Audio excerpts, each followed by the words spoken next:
ఈ వీడియోని పూర్తిగా చూడండి, లేకపోతే అర్థం కాదు. హాయ్ అండి, అందరికీ నమస్కారం. మరుగుమందు ఎలా తయారు చేస్తారో, అసలు ఈ మరుగుమందు నిజమా కాదా, దీనివల్ల ఉపయోగాలు ఏంటి, ఈ వీడియోలో తెలుసుకుందామండి. ఈ మరుగుమందు అనేది మన పూర్వకాలం నుంచే ఉన్నది.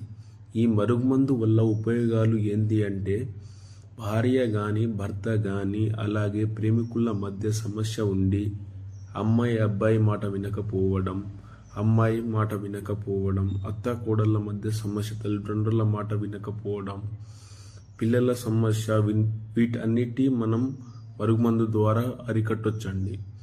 ఏ విధంగా అంటే, ఈ మరుగుమందుని మనం 2 రకాలుగా తయారు చేసుకుంటాం.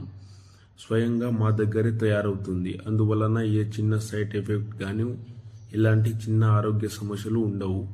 ఈ మరుగుమందుని ఒకటి పసరు రూపంలో తయారు చేస్తాము, రెండవది వచ్చేసి పౌడర్ రూపంలో తయారు చేస్తాము. ఈ పసరు రూపంలో తయారు చేసే మరుగుమందు నీ చెప్పులకి, బట్టలకి, తలకి, శరీర భాగాలకు అంటించవచ్చు.